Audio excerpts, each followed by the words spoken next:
Hello, everyone. This is Scotty White of World Combat Sports. Thank you all for tuning in, and it's been a pleasure keeping you all in the loop and giving a big warm shout out to my supporters that's out there who understands the grind, just like many of us, who's out here understanding that we need support from you, the fight fans, and we encourage you continue looking out and being there and giving your input each and every time because that's what we need. We need that food for thought. We need for you all to tune in. You know what? The education come from all avenues, from you, the fight fans, from the casuals, mainstream, and the purists, and to the media outlets like myself and several others that's out here grinding, going out here doing the research so we can all have a dialogue and talk this combat sports. What's going on, PK Boxing and MMA? Salute to you, man. You know what it is. Appreciate it. Thanks for tuning in, my brother. That's what's up. Hey, it was a packed weekend, man. It was congested. It was full of traffic, and I just learned some things about bare knuckle fighting.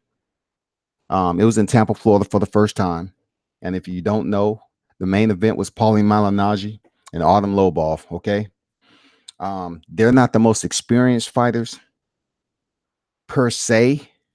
When it comes to familiarity, in that genre of combat sports. Bare knuckle boxing been around for quite some time. Now, bare knuckle fighting championship is being sanctioned.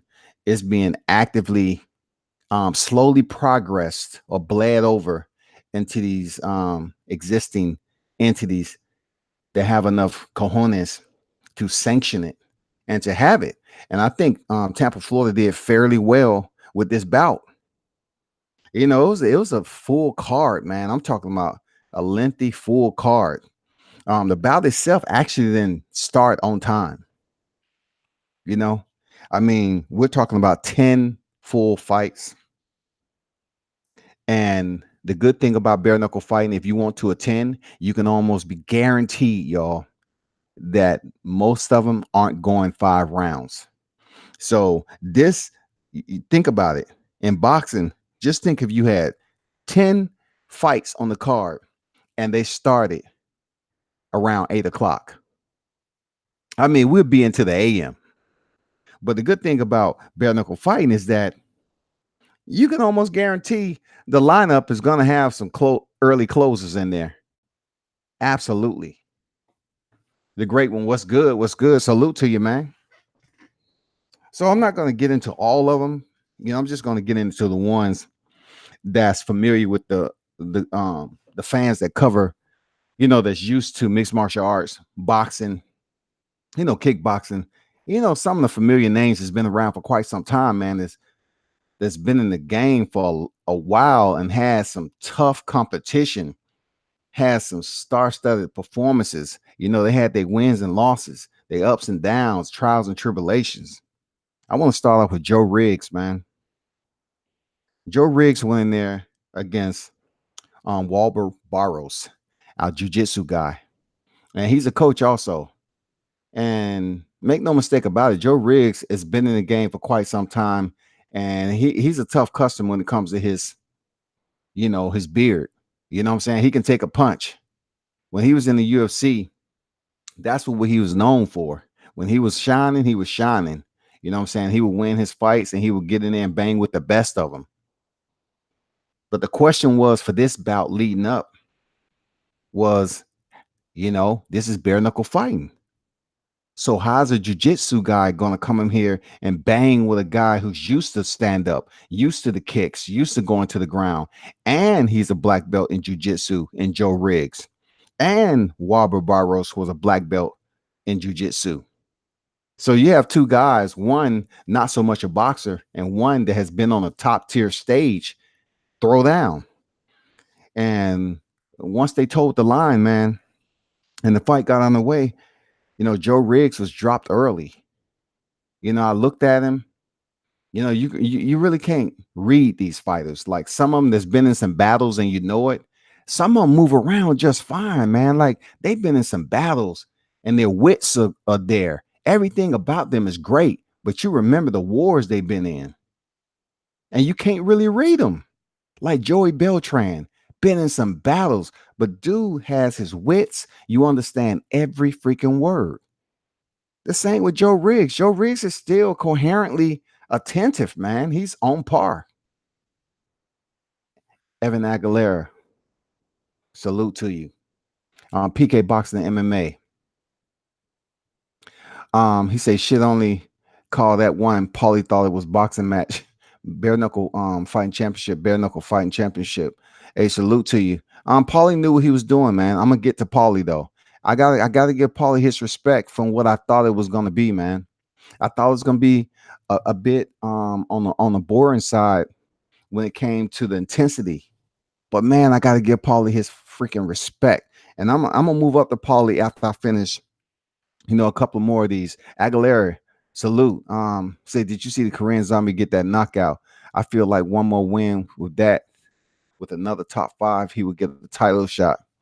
I follow Korean Zombie pretty much, especially when he won that fight against Leonard Garcia and he put that submission, which is rarely done in competition. He submitted him with a twister.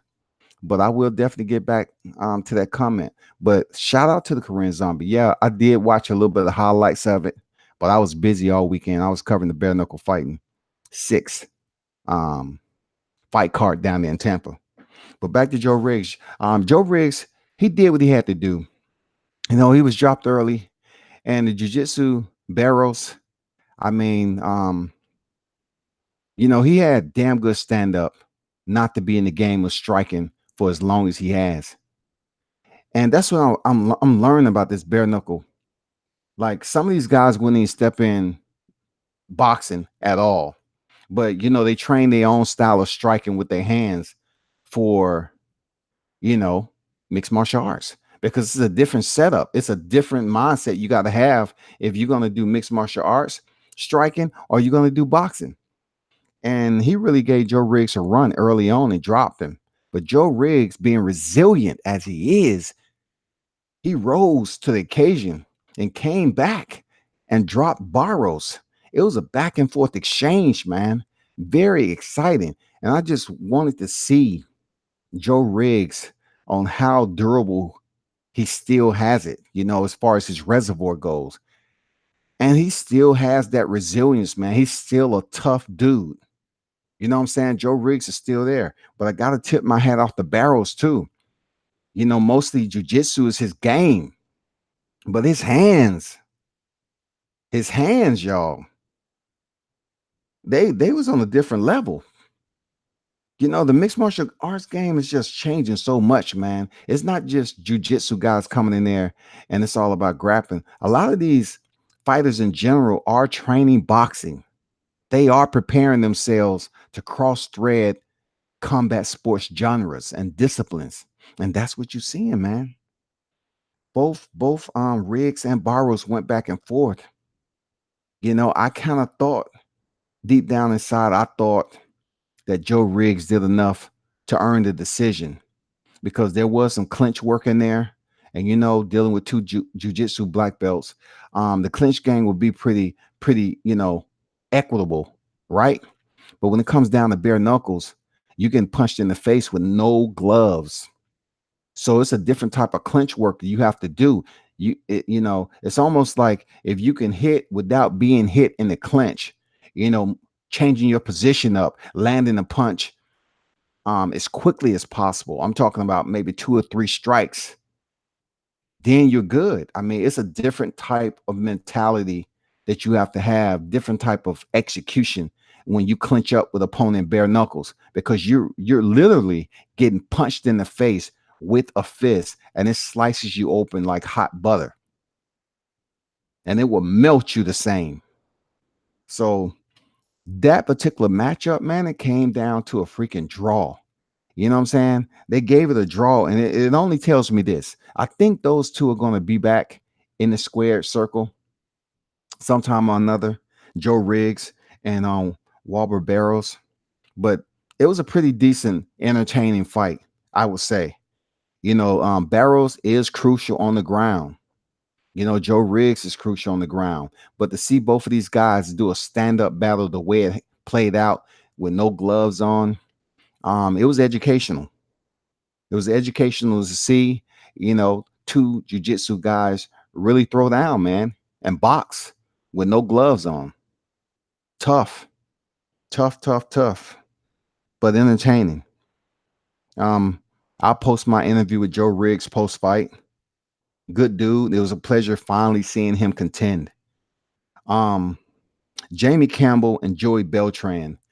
I was talking to Joey Beltran prior to his ring walk. If anybody followed Joey Beltran, dude is a warrior. You know what I'm saying?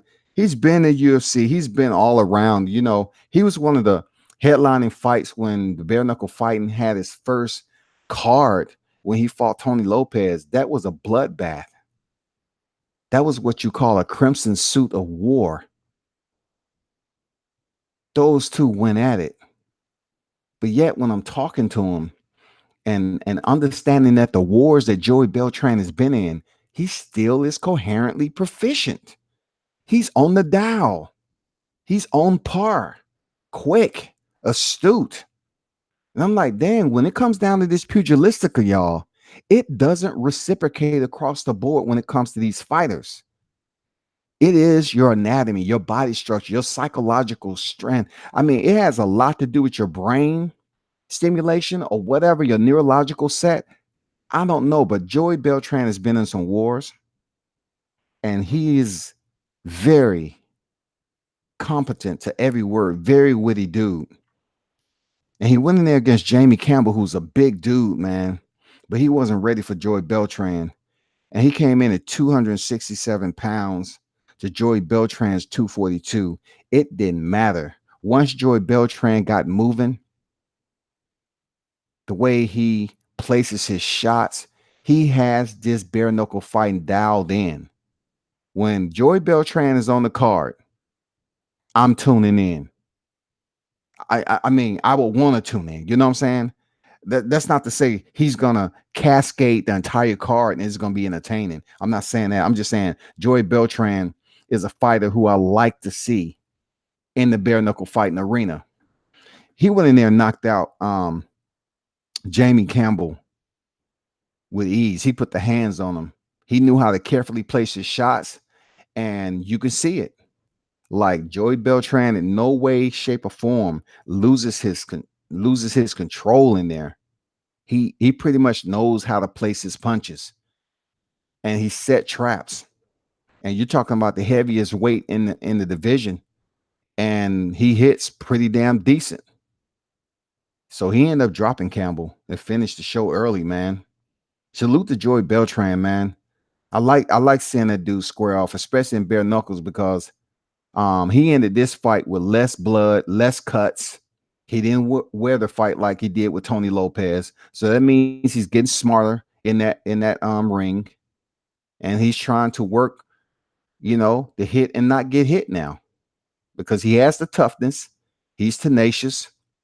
He has that dog in him. But like I said, if you're having a conversation with the man, he's very witty. Real talk. And he's been in some wars, y'all. Okay, moving on to Julian Hellboy Lane. If you don't know who Julian Hellboy Lane is, he was an Ultimate Fighter. He's the one say, "Let me bang, bro. Let me bang, bro." He was intoxicated. He went famous for "Let me bang, bro." And then the guy was hugging him and shit. And he said, "I did. I let you bang. I let you bang, Julian." He said, let me bang again, bro. It was the funniest shit ever, bro. It reminded you of college frat house type shit. You know what I'm saying? Let me bang, bro. So I talked to him about it and I had to, mention the "let me bang, bro." And he broke it down for me, man. Julian Lane is an intense guy. Even when he's not in the ring, like you can tell he has a switch that stays on tilt in his life, period. And though he's grown up and matured a lot, He's that guy, man. Like Julian Lane is a Hellboy. That's just the way he is. So he went in there and faced Tom um Shoef. This guy is one of those deceiving fighters. He's a bit, his body composition isn't that muscular. I really didn't think he was staying there with someone like Julian Lane as long as he did. But let me tell you, um, Julian put the heat to him early, and he had he had Tom looking like the Elephant Man before the fight was over. He had contusions on top of his head. I mean, he made him wear the knuckles. When you talk about a knuckle sandwich, he fed them forcefully. And the one thing I can say about Tom, he did not capitulate. No surrender, no retreat. He stayed in there. He was tougher than I thought. And I know Julian probably said to himself, like, God damn, I should have had this motherfucker out already, man. Like, we was all thinking that was gonna be an easy fight. Dude came up with one of those mustache that twist up at the end. He had that kind of persona, but he was a tough fighter, man. But the fighter that I seen before the fight and post fight, totally two different dudes. He literally had knots on his head. Damn near both of his eyes were swollen. Julian Lane was lighting him up like it was Independence Day. Jim Leahy, what's good? What's good? Thanks for dropping through. Um, Aguilera say bare knuckle fighting is so crazy. It's so fun to watch. Low ball and Knight was fight of the year. That was so crazy. I was jumping when they was throwing. Jim Lay say bare knuckle about toughness punches are much quicker and guard is ruled out. So not much space for boxing skill. Well, let me get back to Aguilera. Aguilera, yeah, Jason Knight was also in the building. Um, Him and Artem Lobov fight was one of those back and forth collisions against two fighters that really didn't want to use any defense. They was all about just throwing and see who was the tougher fighter. And when you have that mindset in bare knuckle fighting, you're not going to have a long career. I'm not saying pugilistically, as far as your neurological system, that's going to play a role, but I'm saying the degrade in scar tissue, healing, and everything else that goes along with it. Because when I was interviewing Jason Knight, you can see the scars. The man has several deep scars that I know damn well isn't healed up from that Artem Lobov fight. It hasn't healed up yet. But he himself, he understands what he's in for. And I also learned something from watching it, that you can apply boxing skills to bare knuckles, y'all. You can sustain 5 rounds without bleeding to death, without coming out there looking like Martin when he faced Tommy the Hitman Hearns, y'all. Seriously, Paulie proved it. Joey Beltran proved it. Joey Beltran and Tony Lopez fight was somewhat similar to Jason Knight and Artem Lobov. It was a bloody crimson tide, y'all. Jim Leahy said bare knuckle about toughness punches are much quicker and guard is ruled out. The guard is somewhat there, man, to a point. Like, some of these fighters have a high guard where they will force their opponent to throw a shot, right? And they'll have a high guard and have him hit him on the elbow, the arm, or in the case of Reggie Barnett and Johnny Bedford lowered his head when Reggie Barnett sat down on a punch, and Reggie hurt his hand. So that's how slick it is.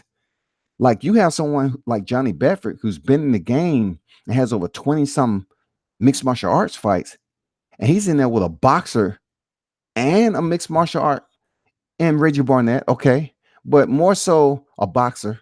And when Reggie sat down on his power shot, Johnny caught him off guard and ducked his head, man. And he hit him on the top of his head and hurt his hand.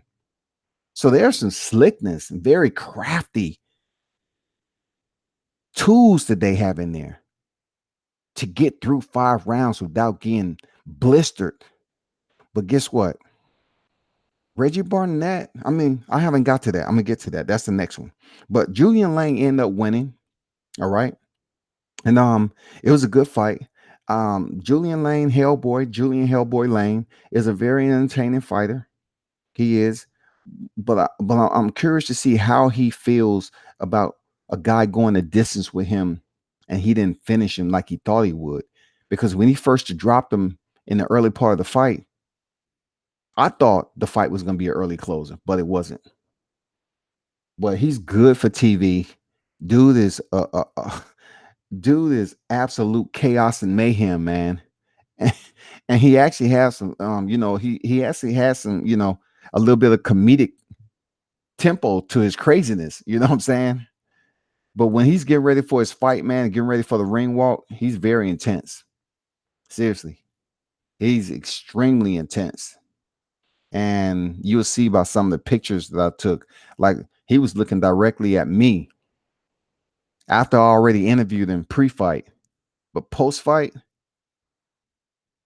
and before his ring walk, dude was intense on a whole nother level. And I took my snapshots and I bounced. I got the fuck up out of Dodge, man, and went to the next.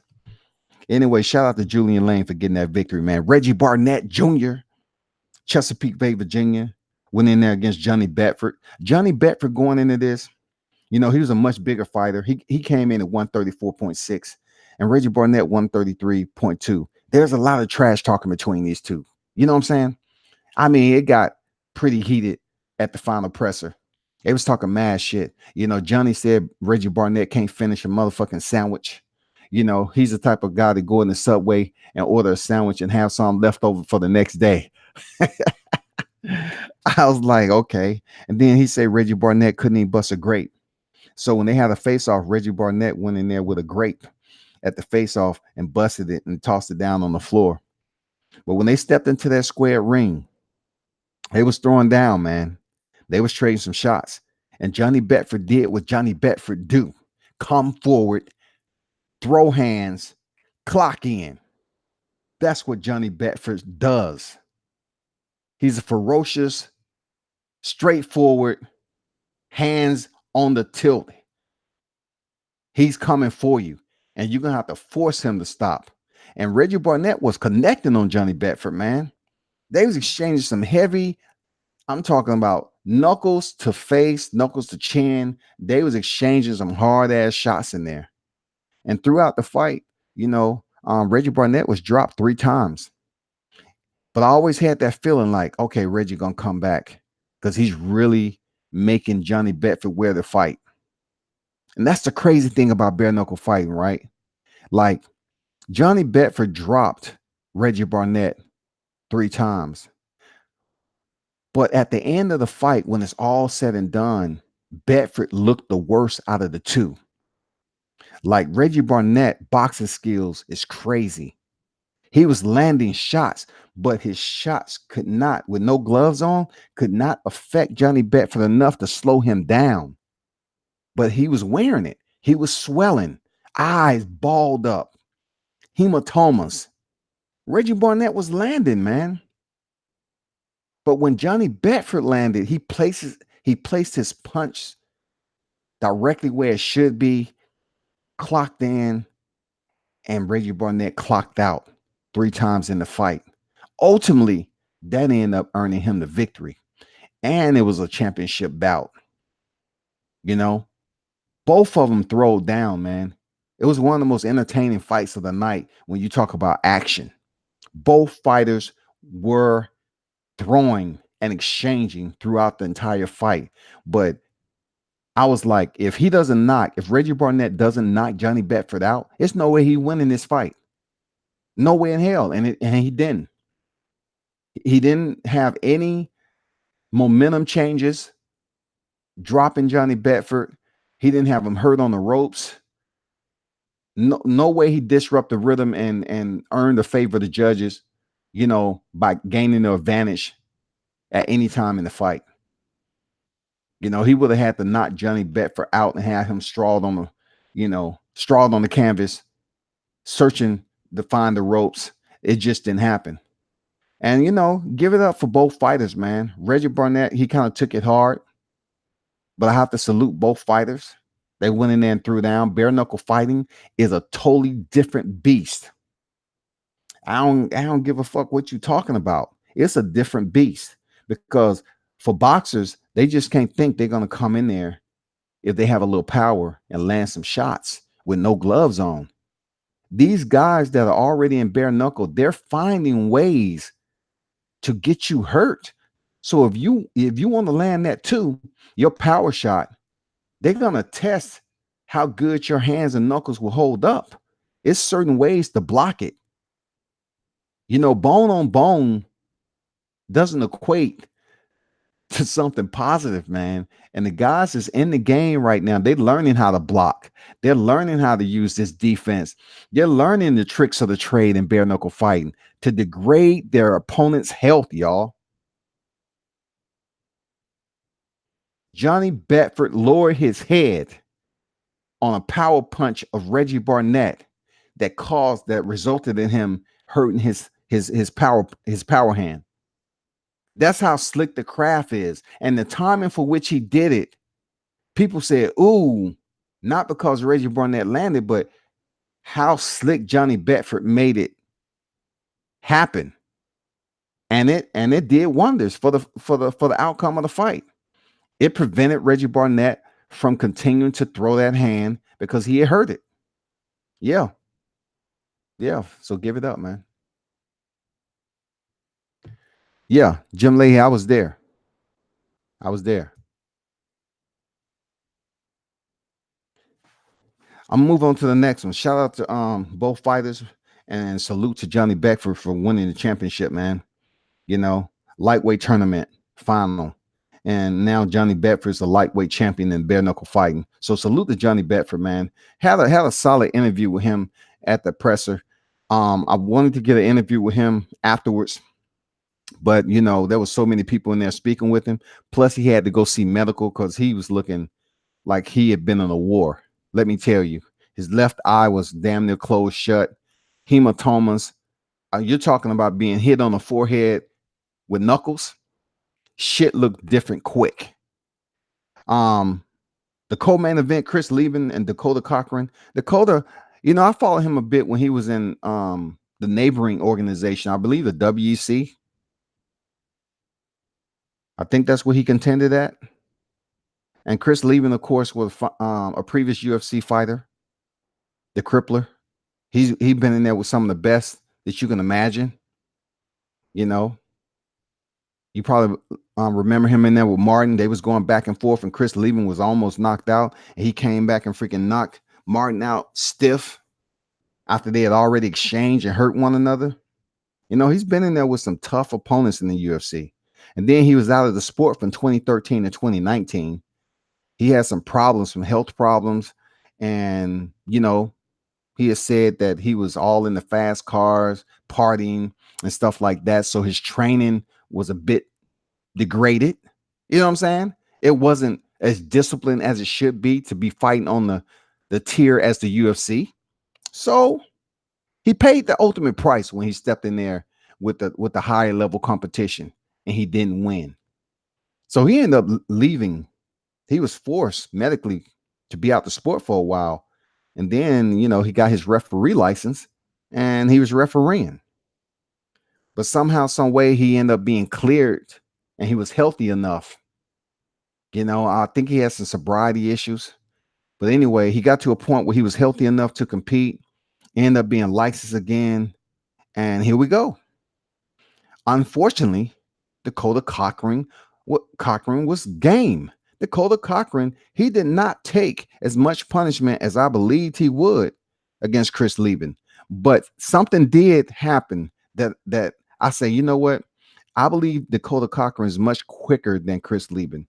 I believe he's a much faster puncher. And sure enough, that's what happened. Dakota used his speed. He used his footwork. He was able to basically reset. You know what I'm saying? Keep his distance well against Chris Lieben, because Chris, all he wanted to do is get in close and clinch and use his dirty boxing. Like he was practicing outside in the hallway, like the clinch game, having his right hand clenched behind the neck and then firing up those uppercuts with the left hand, really, really getting in close and trying to punish his opponent. And Dakota Cochran really didn't give him the opportunity. Now, of course, there was some punches landed. Chris landed some hard punches, but not to the point where Dakota Cochran was hurt up against the ropes. You know what I'm saying? Like he was out on his feet. No, man, he kept his wits about him. Like, I was surprised. It's been a while since I saw Dakota Cochran. I'm not sure if you all understand or know his backstory a bit, but he hit really dark times in his life. He was so broke, he resulted to doing gay porn. And Brandon Schaub, below the belt, has spoke on this, how Dakota Cochran was the last minute replacement for Chris Lieben's opponent. And they kind of went through the backstory on how he used to contend in the neighboring organization. And I guess in between the fights where he was let go, he didn't have another means to support him and his family. So he turned to gay porn. Of course, professionally, professional wise as media, that's not a subject that you bring up, especially when a fighter is due to contend. That was his rock bottom moment, but he can goddamn throw down. I can tell you that much. Dude is solid. And for anybody that's stepping in there with Dakota Cochran, they're going to have to use their speed. They're going to have a gas tank, and they're going to have some defense, because his hands is pretty damn quick to me. From what I was looking at, he was much quicker than Chris Lieben. Unfortunate for Lieben, he ended up being carried out the arena in the stretcher. He was looking bad. He had maybe an 1.5 inch scar over his right eye. He was out of it. He was looking really bad. Not so much superficial wounds, but more so his ability, as far as his coherency. You know what I'm saying? He just looked out of it, like dizzy. Looked like he was in a tough fight. And hopefully everything goes well. He was able to recover. He might have had a bad weight cut or whatever the case may be. You know what I'm saying? But I'm just saying like this. He looked like you would get if you was dehydrated, or you was missing some vital nutrients or something in your diet doing the weight cut. You know what I'm saying? And it looked like he was more so depleted of energy and strength, more so than the beating that was delegated inside the square circle. That's all I'm saying. But he was carted off in a stretcher and off to the hospital. Dakota Cochran got the victory. Salute to Dakota Cochran for that victory. He earned it and looked more impressive than I thought he would be for a last minute replacement.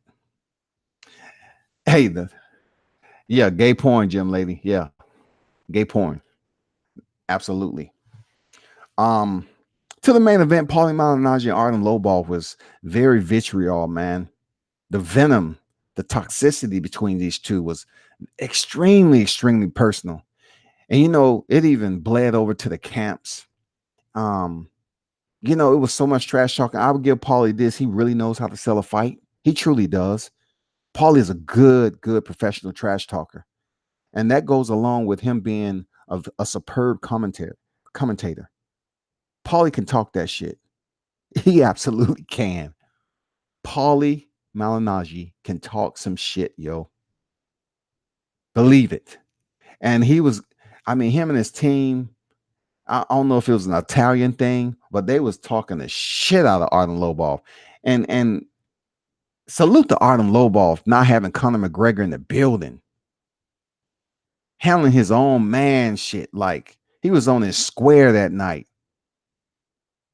He wasn't taking no motherfucker. He wasn't just sitting there like, I'm gonna take this shit. No, he damn near flipped the table over doing the presser.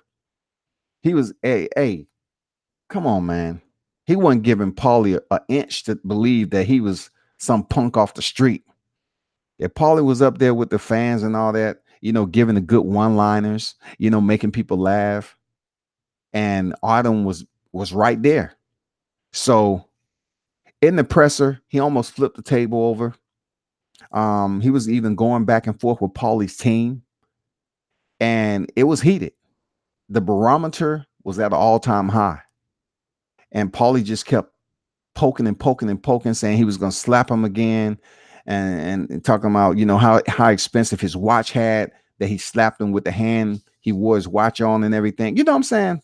So at the end of the day, man, Paulie did what he had to do. They hugged it out at the end, and it was some mutual respect. Probably after the second round, I believe, that they start touching gloves, because Paulie said, "Shit, Artem isn't going anywhere." So when the weigh-ins came up, both of them weighed in, and I got a chance to speak to Arlen Lowball. I can understand where he's coming from, as far as he said, I'm pretty sure his people are looking at him like, damn, you spit on a guy. How degrading and distasteful is it to spit on your compeer that you're going into battle with? Slapping him. This man has a newborn baby. He has a newborn baby on deck.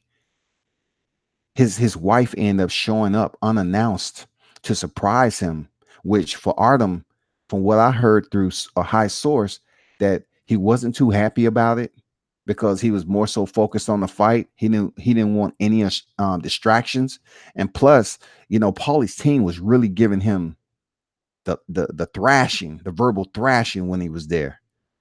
It don't matter where it was. Every time they met up at the presser, the weigh-in, pre-fight, some of Paulie's people that's been with him for a long time, those young dudes, they was really going back and forth, and you saw it boil over at the press.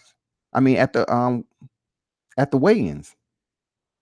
That's when you saw Artem Lobov throw a kick, just a little soft kick at one of the guys who was doing all the trash talking, most of it. So when that happened,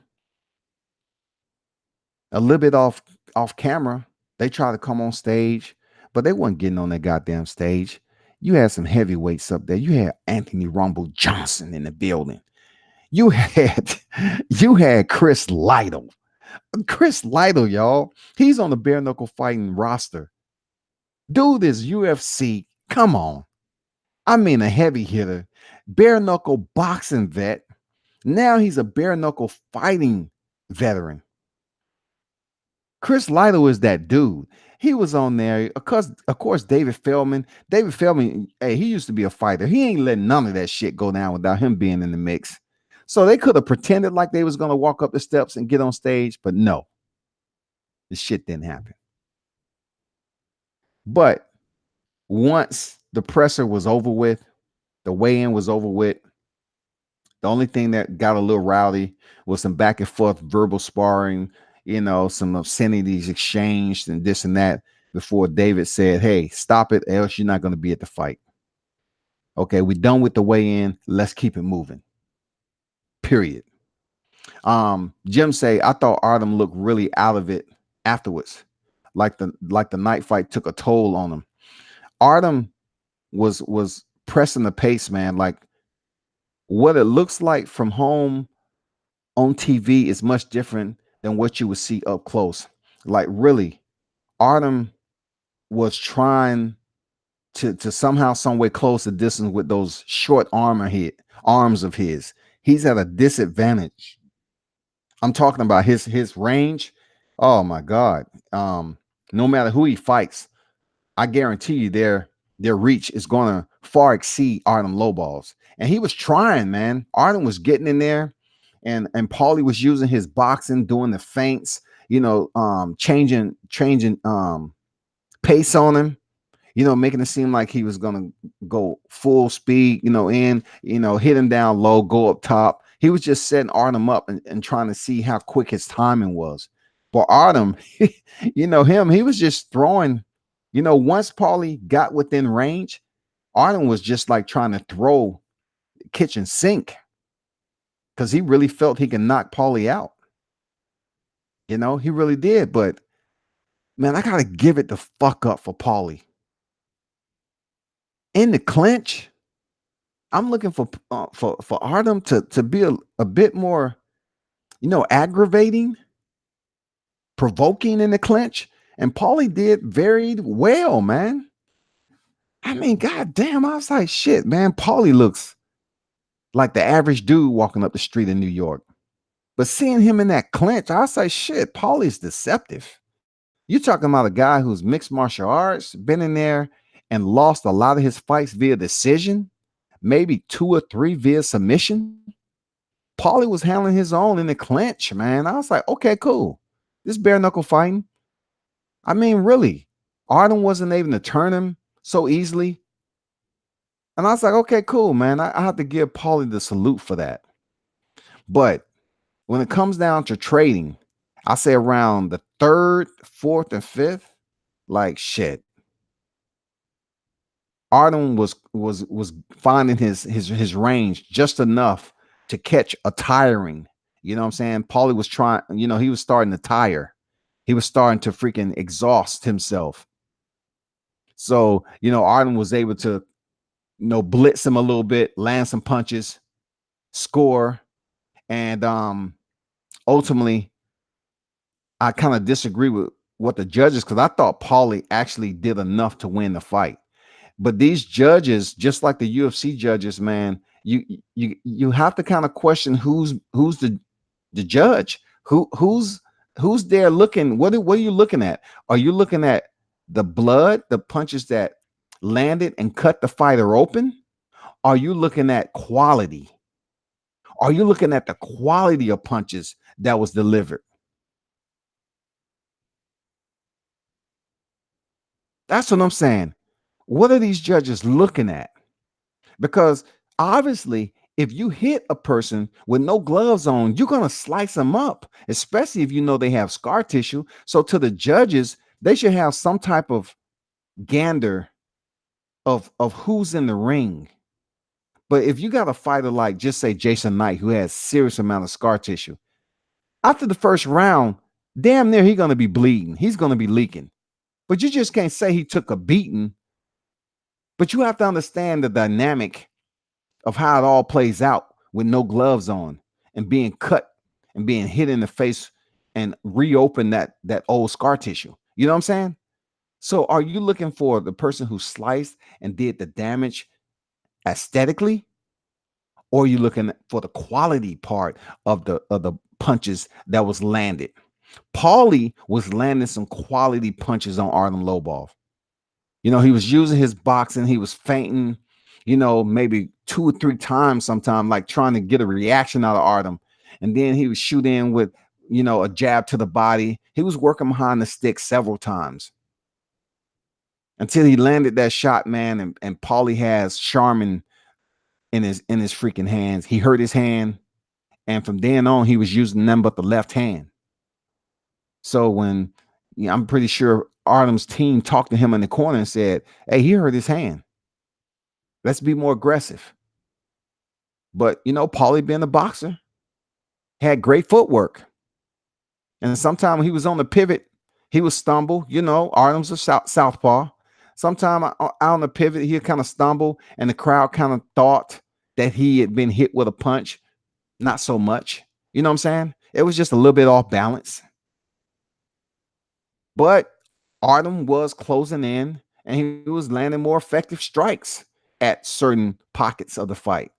But due to the control, Paulie Malignaggi proved that you can go in there without bleeding and losing pints and pints of blood. If you know how to fucking box, even with no gloves on, and have pretty decent defense, you can walk up out of there with minimal damage, man. Look at Artem's face. Artem looked worse than Paulie Malignaggi, man. And people thinking that Paulie was going to go in there and get waxed, get drugged. Because, Artem Lobov has this bravado about him. Kill or be killed mentality. He does. That's who he is, man. But Paulie was landing them hands on him. But they just wasn't anything for Artem to say, you know what? Let me be a little bit more cautious. No, Artem was eating them motherfuckers like marshmallows, like gummy bears, goddammit. Artem was going at that motherfucker like It was then he was at Baskin Robbins. Shit, what flavor we on? Your punches taste good. That's dessert. He wasn't giving a damn about Paulie connecting on him. He just kept coming and kept coming. And he ended up winning the fight. Like I said before, what was the judges looking for? Quality. You know what I'm saying? Or you're looking for something that in bare knuckle fighting aesthetically deterring or aesthetic detriment, something that cut the fighter open.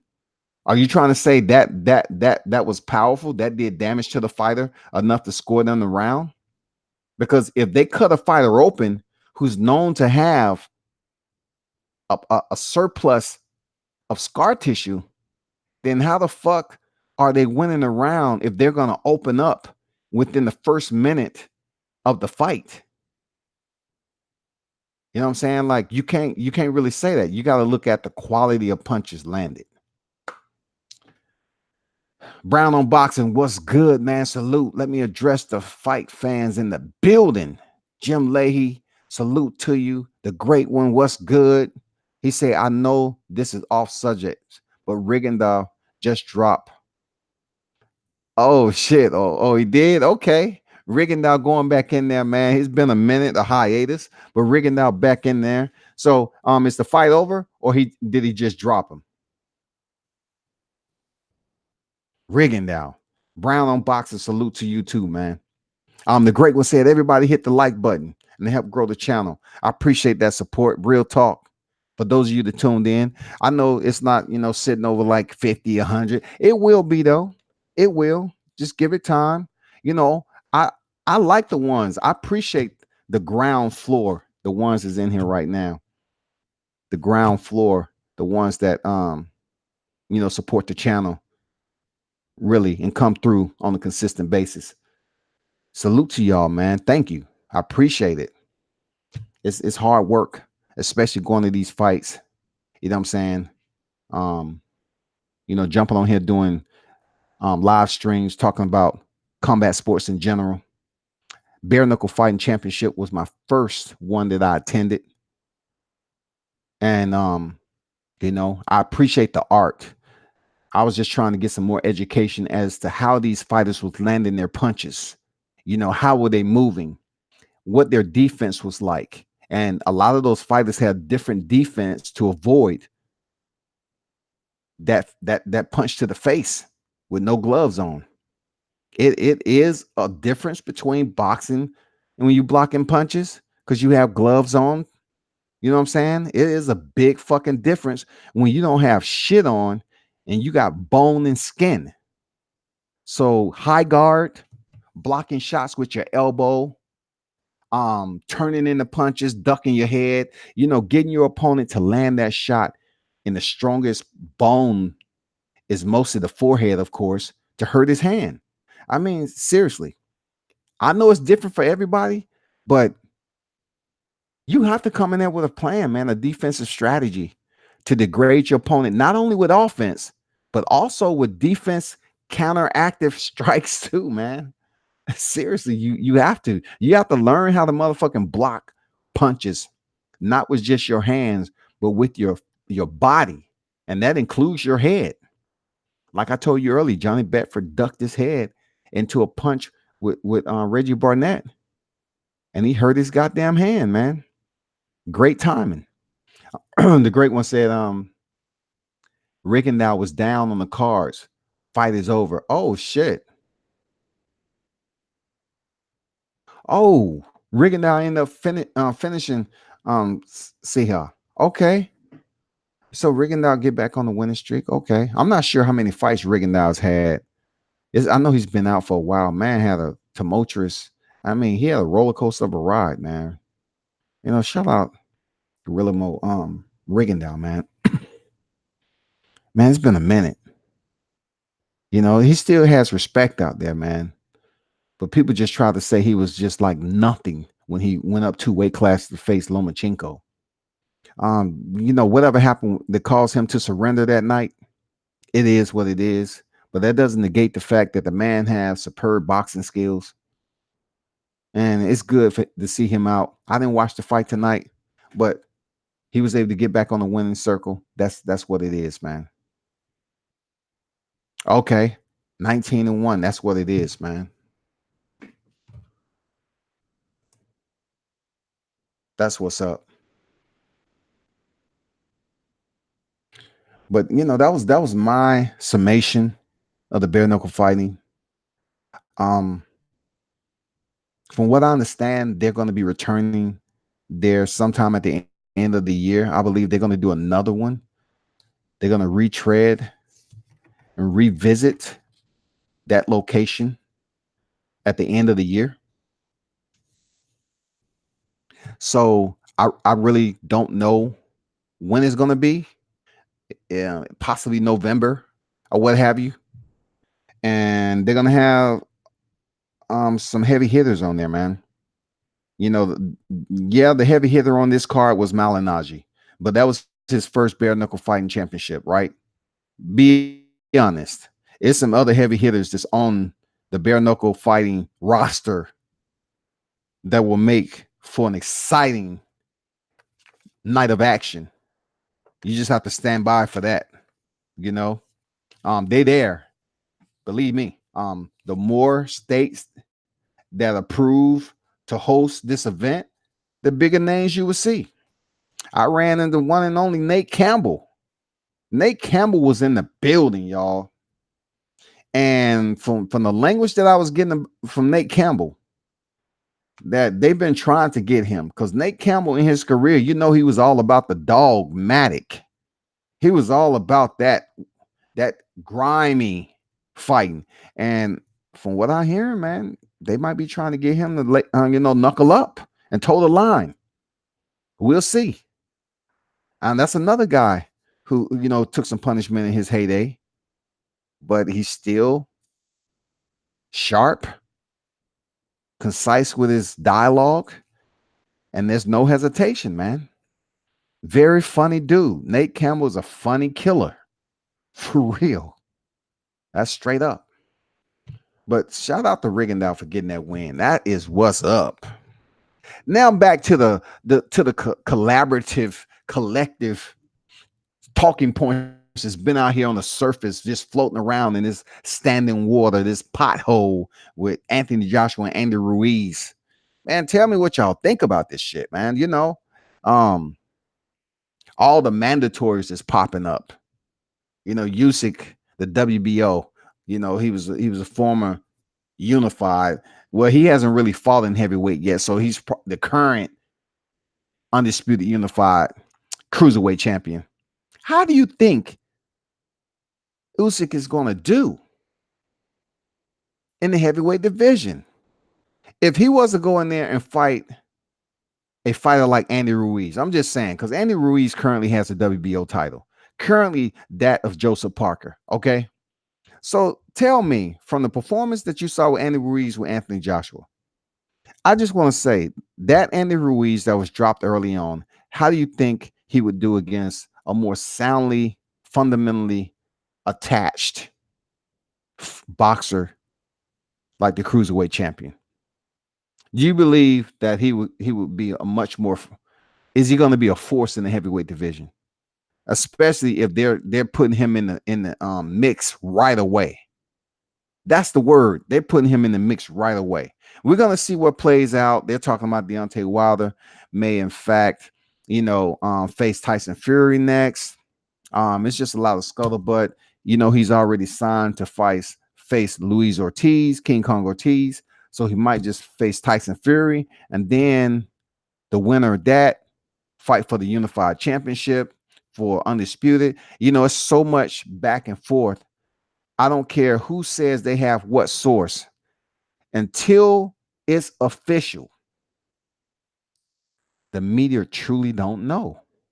Because I've received information from sources before, and it was correct, spot on. But then you have the ones that you receive the information, and they say, "Well, don't say anything about it," but and it's absolutely wrong. It imploded. Man, I would love to mention some names, but god damn it, I still have to show up to the battlegrounds to cover these fights. Some of these people knew for a fact, hey, this is going down in this month, and this is going to happen here, and this, that, and the other, and so and so is going to fight for the belt, and none of it happened. Who am I to go out here as media and put that shit out there, and then it doesn't maturate? It doesn't even come close to fruition. Then you become a source that's unreliable. You know what I'm saying? So now it's a waiting game. I know it's some media outlets out here that their segue of information is pretty solid because fighters would give them a call. They would give them a courtesy. You know what I'm saying? They would give them that courtesy and say, this is what's going on, just so you know. And I'm going to announce it at this date. You know, that's all. But speaking of Anthony Joshua and that whole the zone debacle, the catastrophe that is ongoing over there and trying to find that freaking numero uno star power athlete. They got Devin Haney on deck. Devin Haney is still growing. Okay. Newsflash. Devin Haney is still, working his way up the ladder. He's not a global superstar just yet. He still need to face some opponents. He still need to fight for a title. He has to have that ultimate fight so the fight fans can gravitate and embrace him. You know what I'm saying? And now Andy Ruiz, yeah, kudos to Andy Ruiz for getting the title. But now, you have to defend the belts. Something that Tyson Fury never did. So Tyson Fury has to understand, and he has to love all this support that he's getting, because he's one of those guys that left the sport the way he did, was a nutcase before he left, went in the drug bench, pop positive for pads. Him and his cousin Hughie Fury was just having a good old time, and to come back with a freaking mental illness punchline, hosting that as the title of your hiatus, allowing the networks to buy into it so you can come back for the fight fans to embrace you. Clever, very clever. We live in a world where a lot of people always want to, pick and choose who they want to embrace the mental illness from, and then others who they want to give excuses as to why they don't seek help. You know what I'm saying? But Tyson Fury can come in here and say, oh, he was in depressive state and mental illness and so forth, and people act like he was the best champion ever. They try to act like that's some sort of activism, comparing it to Muhammad Ali, who was actually out there advocating for something important. But Tyson Fury was basically, on a hiatus, not because his license was suspended like Muhammad Ali for refusing to go to war, but his belts were stripped because of violations. You know what I'm saying? Violations. There's a difference between a protest and a detest or a positive test. And he had enough to the point where his IBF title, he didn't have it for 30 days before Charles Martin and Gaskov was already fighting for it in January on the first half of that year. And then he ended up vacating the rest of his titles. He never defended the freaking title. But I can tell you, trash talking wise, promoting a fight, let's go. That's Tyson Fury. Let's go. And that's how he's building his fan base. Hey, Tyson Fury, keep doing what you're doing. You got to feed your family. If they gullible enough to believe every word that come out your mouth like they did Anthony Joshua, then so be it. But know this: when World Combat Sports speak on the hypocrisy that goes into certain people just co-signing on these fighters for trash talking and acting like one is condemnation, and should be banished from the sport, and then the other one, you should goddamn halo them in the idolatry of boxing. No, hell no.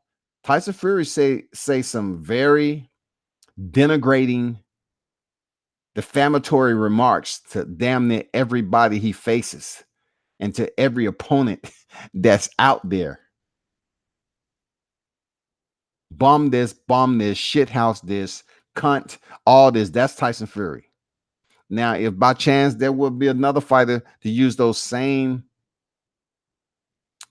defamatory remarks, it'll be people up in arms about it.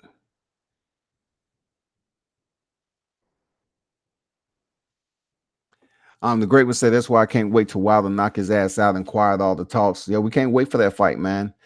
I'm like, I want it to happen next. It'll be good if it can happen next, but it won't. Because I look at it this way. Tyson Fury just came off an easy fight. Easy second round finish between Tom Schwartz, right? He didn't take any damage. And then Wilder, of course, he came off a first round finish of Dominique Brazil.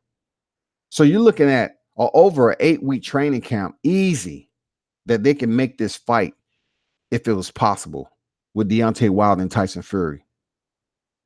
But guess what? Why make the fight with Tyson Fury? Money. Okay. It makes good money. The only way it can't be made right now with Andy Ruiz, it goes without saying. We don't know what the tables are being turned behind the closed doors. Who's in the chairs, man? What the conversation is like for Deontay Wilder and Andy Ruiz. You know what I'm saying? Andy Ruiz is over there. All the belts is on the PBC Umbra. So,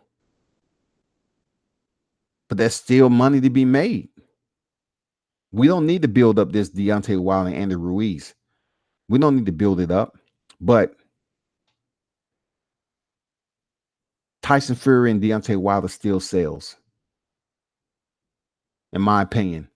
Deontay Wilder and Tyson Fury is much more of a fight to watch than per se Andy Ruiz, because the jury's not, the jury's still in deliberation on if Andy Ruiz is going to be a solid heavyweight. Like, is he going to be able to successfully defend those belts that he has? He can eat all the Snicker bars he wants. Go ahead. But every fighter that you step in there in the top 2 of their heavyweight division is not performing like Anthony Joshua. You can almost guarantee that. Real talk. They're not going to look like Anthony Joshua. Deontay Wilder is not going to look like Anthony Joshua. The reservoir of heart between those two, there is a disparity quite significantly, even with Tyson Fury and Anthony Joshua.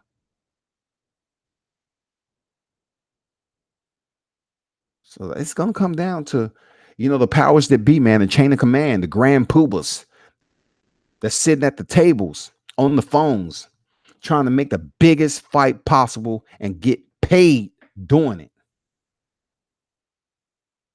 So if Deontay Wilder and Tyson Fury finally is going to happen, since Tyson Fury ran for the rematch for a soft touch, I don't know what the fuck he was thinking, because, like, what is that supposed to prove to you? Tyson Fury steps in there with Tom Schwartz, who was less than a sparring partner, right? What did it do for him? Because I could see if he went 10 rounds like he did with Francisco Pianeta. All right. He went 10 rounds with him. But for you not to take the immediate rematch with Wilder, what were you trying to repair? Because it wasn't too much that you can repair in a bout that went down the way it did against Tom Schwartz. Really wasn't. It was just a paycheck. So now if you all of a sudden is ready for Deontay Wilder, I just don't see what you was procrastinating about. What was the delay? The great one said, I can dig the gym, but the narrative is always different from the media. I think it was just because he opened about it, which was brave to do in boxing. If it was brave, it would be brave if it's genuine, that Jim. In my opinion, if it was genuine, cool. But I just think it all played and seeded nicely into his return. The PR team did wonders for Tyson Fury. You know what I'm saying? Because you think about the way Tyson Fury was before he went on the hiatus, and he was a nutcase, man. He was unpredictable, provoking. Dude could just say and do anything, jumping in the ring, acting crazy. I mean, the UK, the UK fans wasn't supporting Tyson Fury, like that, like they were supporting Anthony Joshua. But to each his own, man. I just know if it was Deontay Wilder, they had that mental, came back with that mental illness, they would say, well, he's not fit to box. Somebody need to put him in a freaking, get him in a padded room quick. Find a hospice. Take him to area 51, 52, and 53. He's not fit for boxing. Guarantee if Deontay Wilder would have came back with that same storyline, people would have had a lot of shit to say. And they would have still used it. Like, do you think you're mentally recovered yet to be in such a significant heavyweight bout such as this? Do you believe that psychologically you're stable and all the tests come back the way it should be? Do you think you should still sit out maybe 2 or 3 more years and just go on a crusade, a missionary, or travel to Africa? I'm not being racist. I'm just saying, travel to the motherland and get yourself rededicated, and then come back over here to this brutal sport called boxing. Yeah, that would have been a storyline, man. You know what I'm saying? They would have came up with so many waves. The current anything Deontay Wilder would have had to justify him being drugs, him testing positive, it wouldn't have been the same, people. Tyson Fury should be honored and blessed and very, very gracious that he's able to come back to boxing and have the amount of support he does. He is an entertaining guy. Tyson Fury is an entertaining guy, and I salute him for stepping up and facing Deontay Wilder. I salute him for coming back and facing Deontay Wilder after 2 soft touches, and then refusing to fight Deontay Wilder in a immediate rematch and fight another soft touch, and people glorify him for that. You know what I'm saying? Like, how much cushion are you gonna lay beneath his head? Because this man is getting mad love for doing absolutely nothing than what you expect from somebody who gets that much attention. Like Sefa Safari, Francisco Pianetta, Tom Swartz. The significant name he had since he came back and he was able to rise is Deontay Wilder. And truly, truth be told, I think that's one of the reasons why the boxing fans show him that much respect, because he was able to get up from Deontay Wilder. But guess what? No one talks about Deontay Wilder, having a broken hand, because nothing was mentioned about it. And then no one wants to bloviate the fact that he knocked him down in the 12th round. His turnover power resonated into the 12th round. Back to the comments. I don't know. He's looking better and better. Definitely outboxed Wilder, in my opinion, was robbed. Okay, that's your OP. I didn't think he outboxed Wilder. Wilder was a more active fighter. I know it looked good. A lot of people was looking at, like, once again, quality versus quantity. And if you look at the one fighter that you want to win, sometimes your vision is impaired. You believe everything that fighter is throwing is significantly being scored as effective punching, but that's not the case. If you look at the copy box, punch. Deontay Wilder was a much more active fighter. I believe he threw close to 100 more punches than Fury. I know it looked good on TV, but then with the knockdowns, Jim say took his one trick pony twice and still won the last round. Think the rounds were scored wrongly. Hey, boxing judges is what they are. I thought, when you really look at in between the fights and look who was landing punches, man, you have to understand the technique wise. Obviously, Tyson Fury have the better technique. You know what I'm saying? But that doesn't make his technique perfect. by no means. Like he was turning over his punches. He was able to fight on the inside, much better. And Deontay Wilder was going to the well a lot. But that's the power that he possesses to be able to knock a fighter out that's supposed to have been the one that outboxed Deontay Wilder, knock him out in the 12th round. So you have to enhance the fact that Deontay Wilder has underappreciated ring IQ. Because if he just had a right hand and he went in there with no cardio and just threw the right hand all the time, he will look terrible. You know what I'm saying? I mean, we're not looking at perfect fighters in the heavyweight division. We're not looking at perfect fighters, man. Even Tyson Fury. Tyson Fury may be a little bit more fundamentally edging, advanced, or whatever, but not so much. He turns his punches over. Okay, he's able to work more combinations and set up his punches differently. But Deontay Wilder sets up his punches differently too. Both has their pros and cons. It's all about who you like the best. Are you a boxing casual? Or are you a boxing mainstreamer or purist? And you look at both fighters when they're fighting. That's all I got to say. Like, are you looking at both fighters or just one? Are you looking to find something to critique Deontay Wilder about that's wrong or right? Um, but respect your OP though. Jim said, I think it was genuine. You didn't see the British media about him 3 years ago. It was brutal. Did lose 250 pounds. He did. If you have a team that's looking to make money off you and they want to bring you back to the grand stage of boxing. And Tyson Fury and his Gypsy King heritage, look, they're fighters. He has generational fighters. All right. If you have a team that's there to assist him 250 pounds, man, I know how to lose weight. You can lose 250 pounds, man. Like you have nutritionists, you have people to feed you correctly. He just didn't do that shit independently. He had a team around him.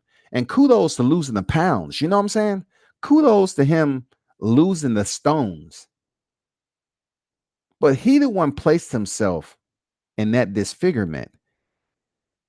He the one placed that scale in that predicament. So yeah, he came back, he lost the weight, but I just don't I'm just not gonna sit up here and congratulate him for doing something that he placed himself into. You know what I'm saying?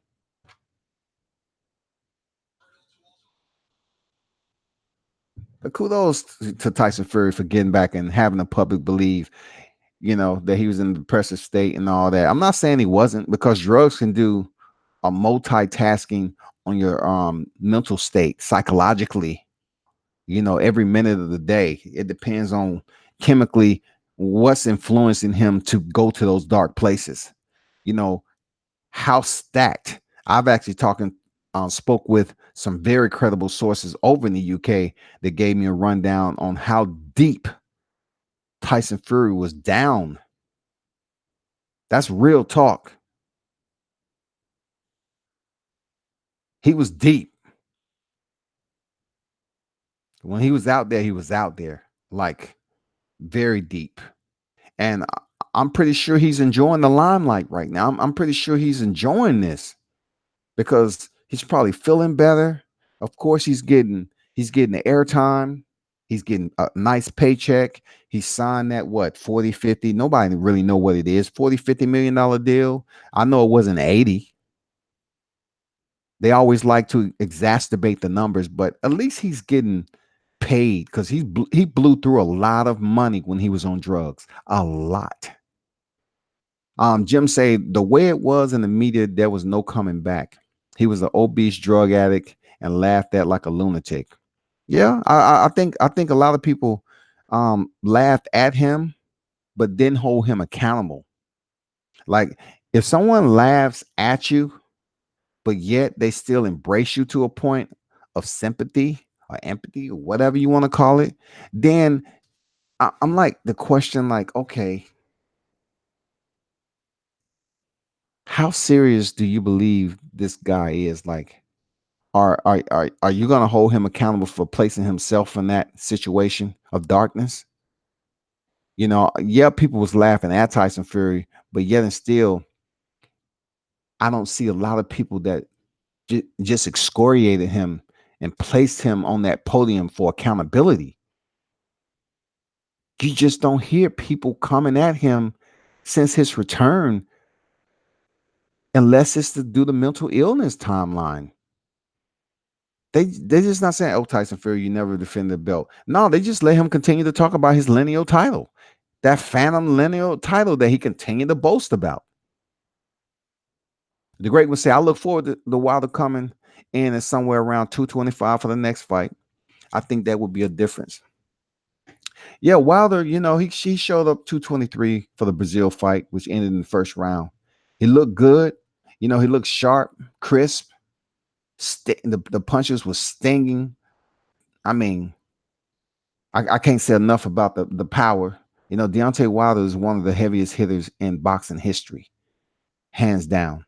He's one of the most lethal punchers that boxing has ever seen. And people are going to say what they say about him, that he looked like a basketball player. And this is real talk. When I ran into Deontay Wilder at the airport, when I was just waiting for him to leave the MGM Grand, the lady at the ticket desk said, "Who was that?" After I finished taking pictures, a picture with him. I went up to get my ticket, check in, and she said, "Who is that? A basketball player?" That's on everything. That's on everything. She asked, "Was Deontay Wilder a basketball player?" And that's why people always look at him like, well, he's not cut to be a heavyweight champion. Well, he's cutting down his opponents fairly nicely, fairly brutally, in devastating fashion. People are going to say he looked like a basketball player all day, but what is the template? What is the makeup? There is none to a boxer. When it comes to their skill set, when it comes to the way they look, the way they hold their hands up or where their hands are down, the way they deliver and execute their punching skill set, it all depends on the fighter. If they're winning and they're looking that way specifically, then guess what? It's working out for them. And it will continue to work out until someone has the counter active strike, you know what I'm saying, to disrupt or to counter it, so to speak. If they have that rhythm or they have that um so-called medicine to take away any type of damage, then kudos to them. That's what it's about. Improvise, adapt, and overcome. You run into these boxers, you figure them out, and you find a way to delegate or reassert your offense to disrupt their rhythm and earn that victory. That's what you have to be worried about, because boxing will take anybody and everybody. But it's no template to being a fighter. You can hold your hands up to your face like Winky Wright all day. Okay, we seen that happen with Errol Spence and Lamont Peterson. We seen high guard all day, man. Lamont Peterson had a high guard, and Errol Spence was going up underneath the elbow. He was hitting him to the freaking. He was throwing his body shots, landing his hooks. It depends on how diverse the fighter is. You have some fighters that really don't hold their high guard up at all. They just use head movement, pivot.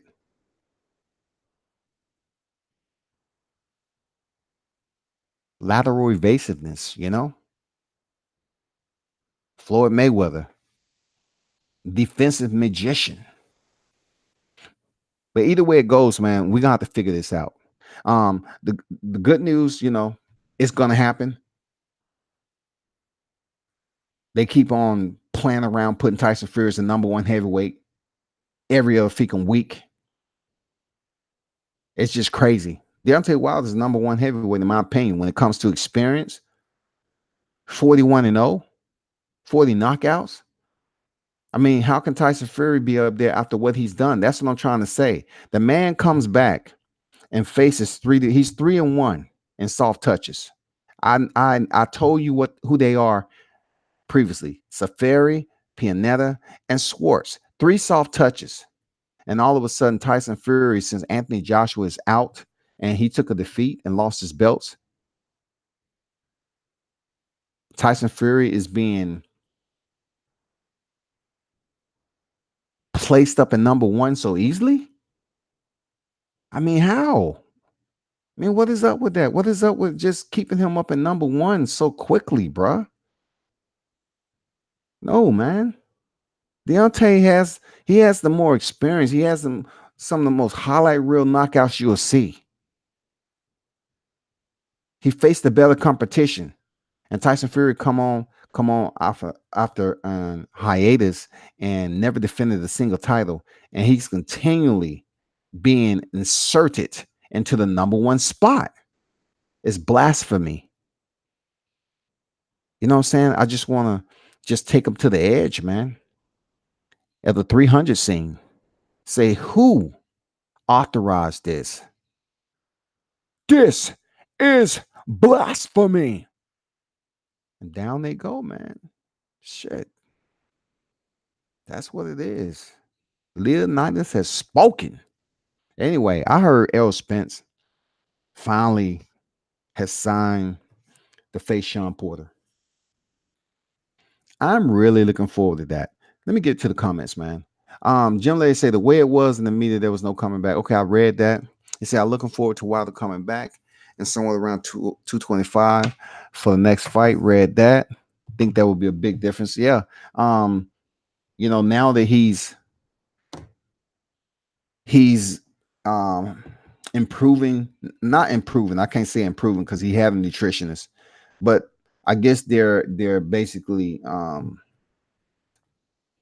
revising, his protein intake, his calorie intake, to the point that he can put on that muscle and get back up in there 225 solid and go in there and handle business. It's going to be crucial because you're talking about a fighter who was knocking fighters out at 205, 209. He was down there off.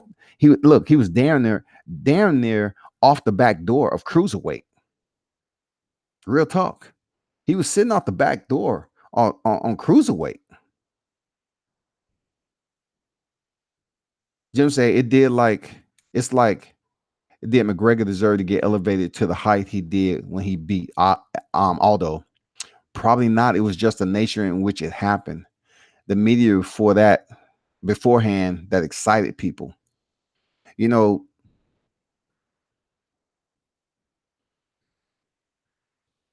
different situations. I kind of understand what you're saying, Jim.